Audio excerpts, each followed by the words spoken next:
Hello दोस्तों, कैसे हो आप। आशा करते हैं कि आप लोग बहुत अच्छे होंगे।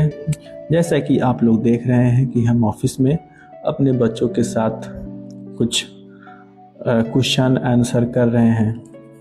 आज हम ऑफिस में सुबह से ही थे और ऑफिशियल कुछ काम था वो कर रहे थे। ऑफिस में बहुत सारे काम होते हैं, जैसे कि कितने बच्चे प्रेजेंट हैं, कितने बच्चे अब्सेंट हैं, उनको नोटिस बोर्ड पर लिखना होता है। जो बच्चे अब्सेंट हैं उनके घर पर बारी बारी से फ़ोन करके उनकी जानकारी लेनी होती है कि बच्चे आखिर आए क्यों नहीं है, क्या हुआ है, तबीयत ख़राब है या कुछ और हुआ है। तो इन सब कामों के अलावा भी बहुत सारे काम होते हैं, कागज़ वाले काम, ऑफिशियल बहुत सारे काम होते हैं। इन सब कामों के बाद कुछ समय मिला तो हमने सोचा कि क्यों ना क्लास के बच्चों के साथ रूबरू होया जाए। तो हमने क्लास 6 के बच्चों को बुलाया और उनसे कहा कि आज आपका ओरल टेस्ट होगा। तो जैसे ही ये ओरल टेस्ट का नाम सुने तो बच्चों में कुछ डर सा आ गया, उनके मन में कुछ डर लगने लगा। तो मैंने उन बच्चों को समझाया कि बाबू ऐसा कोई बात नहीं है, डरने वाली कोई बात नहीं है। आप लोगों से हम बस बेसिक सा आपके ही बुक से कुछ क्वेश्चन करेंगे। तो समझाया तो समझे, उसके बाद कुछ नॉर्मल हुए। तो मैंने बारी बारी करके सारे बच्चे से उनके बुक से ही कुछ क्वेश्चन किया, जानकारी ली कि बच्चे में क्या प्रोग्रेस है। और ये सब जानने के बाद हमें कुछ उनके अंदर की कुछ कमियां को पता चला। और ये ज़रूरी है, हमारा काम ही है कि अपने बच्चों में जो बुक कमी हो उसको निकाले और उसको पूरा करने की कोशिश करें। और ये हर स्कूल के स्कूल प्रबंधक, शिक्षक की जिम्मेदारी है कि वो अपने बच्चों के अंदर की जो भी कमियां हो उसको ढूंढे और उस कमी को पूरा करने की कोशिश करें, जो आज हमने किया। और ये ओरल टेस्ट बार बार होता रहता है, डायरेक्टर सर भी लेते रहते हैं, हम भी लेते रहते हैं, ये हमेशा चलता रहता है।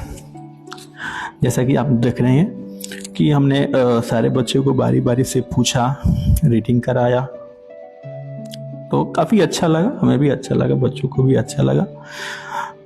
बड़ी ही सावधानी से, आराम से सब बच्चे जवाब दे रहे थे और ये काम आगे भी चलता रहा।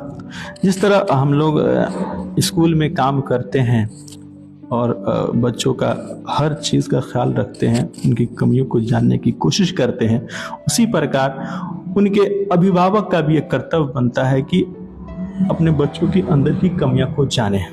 और ये हर अभिभावक का कर्तव्य है कि वो अपने बच्चों के साथ कुछ समय बिताएं, विशेषकर रात में जब बच्चे स्कूल से घर जाते हैं, शाम को खेलते हैं, फिर रात होती है, तो विशेषकर शाम को अपने बच्चे को कम से कम 1 से 2 घंटा अपने पास बिठाए और उसको बोले कि आप अपनी कॉपी दिखाओ, स्कूल में क्या मिला है, नहीं मिला है, उसको पूरा करो, फिर उसके बाद खाना खाओ, सो जाओ। तो ये हर अभिभावक की ये जिम्मेदारी है। अक्सर हम देखते हैं कि गाँवों में अभिभावक लोग जो है इधर उधर की बातों के लिए वो अपना समय बेवजह बर्बाद करते हैं। अगर वो समय अपने बच्चों के लिए दे तो उनका बच्चों का भविष्य आगे बढ़ेगा। और ये हर माँ बाप का कर्तव्य है, और हर माँ बाप का कर्तव्य है कि वो अपने बच्चों को पढ़ाए, शिक्षा दे, क्योंकि शिक्षा ही एक ऐसा चीज़ है जैसे कि जिस तरह मनुष्य को जीवित रहने के लिए भोजन, पानी और पहनने के लिए कपड़े, रहने के लिए मकान का होना ज़रूरी है, ठीक उसी प्रकार मनुष्य के जीवन में आगे बढ़ने के लिए शिक्षा का होना बहुत ज़रूरी है। जब व्यक्ति शिक्षित होगा तभी अपने जीवन में एक कुशल व्यक्ति बन पाएगा और सही गलत चीज़ों को समझ पाएगा। शिक्षा से व्यक्ति अपने अधिकारों और कर्तव्यों को समझता है, अपने जीवन के प्रति जागरूक होगा और समाज में एक अच्छा नागरिक के रूप में अपनी भूमिका निभाता रहेगा। शिक्षा से व्यक्ति आत्मनिर्भर बनता है।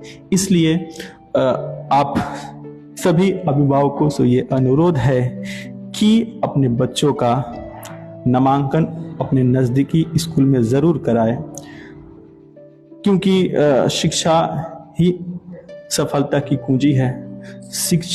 शिक्षित होगा तभी जाकर के वो सफल बनेगा। और शिक्षा ही एक ऐसा इन्वेस्टमेंट है जो कि आपको अपने जीवन भर रिटर्निंग देता रहेगा। शिक्षा बहुत ज़रूरी है। हमारी मूलभूत आवश्यकता में ये शिक्षा आता है। हमारी मूलभूत आवश्यकता है, बिना शिक्षा के हम एक पशु के समान हैं। इसलिए अपने बच्चों का उज्जवल भविष्य के लिए अपने नज़दीकी स्कूल में उसका नामांकन ज़रूर कराएं और अपने बच्चों का भविष्य उज्जवल बनाएं। धन्यवाद।